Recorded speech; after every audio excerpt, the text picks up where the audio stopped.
সন্ধ্যার পরে বাংলাদেশের তিনবারের সাবেক প্রধানমন্ত্রী, বাংলাদেশ জাতীয়তাবাদী দলের চেয়ারপারসন দেশনেত্রী বেগম খালেদা জিয়া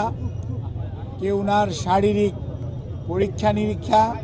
এবং উনি একটু অসুস্থ বোধ করায় ওনাকে প্রতিবারের ন্যায় এবার কেয়ার হসপিটালে নিয়ে আসা হয় এবং ওনার মেডিকেল বোর্ডের তত্ত্বাবধানে কিছু পরীক্ষা করার পর ওনাকে ওই দিন রাত্রে এখানে ভর্তি করা হয়। পরবর্তীতে ওনার মেডিকেল বোর্ড যে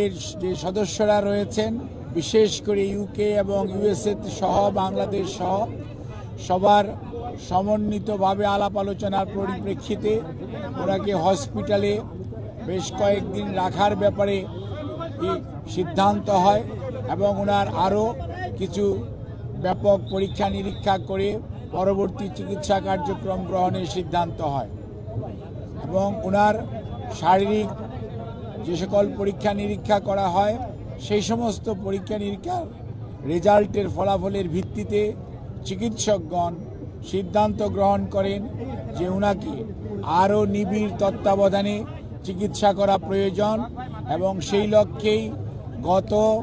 27 তারিখ অর্থাৎ 27 তারিখ সকালবেলা ওনাকে ক্রিটিক্যাল কেয়ার ইউনিট বা সিসিইউতে ওনাকে স্থানান্তর করা হয় এবং এখানে professor doctor Shahabuddin Talukdar, professor doctor FM Siddiqui, professor doctor Nuruddin Ahmed, professor doctor Ziaul Haque এবং doctor Zafar Iqbal, professor doctor Abu Zafar Mohammad সালে,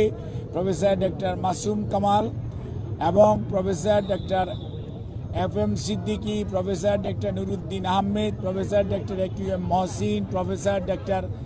শামসুল আরিফিন সহ বাংলাদেশের বাইরে থেকে, আমেরিকা থেকে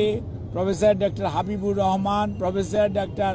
রফিকুদ্দিন আহমেদ, প্রফেসর ডক্টর হামিদ রব এবং প্রফেসর ডক্টর হ্যামিল্টন, আর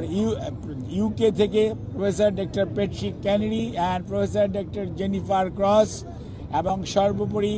ভারপ্রাপ্ত চেয়ারম্যান জনাব তারেক রহমান সাহেবের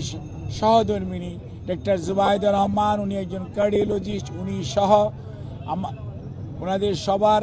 সমন্বিতভাবে আলাপ আলোচনার পরিপ্রেক্ষিতে ওনার 27 তারিখ থেকে ওনাকে ক্রিটিক্যাল কেয়ার ইউনিটে রেখে চিকিৎসা দেওয়া হচ্ছে এবং ওনাকে 23 তারিখে ভর্তি করা এবং পরবর্তীতে চিকিৎসা কার্যক্রম সার্বক্ষণিকভাবে তদারক করছেন বাংলাদেশ জাতীয়তাবাদী দলের ভারপ্রাপ্ত চেয়ারম্যান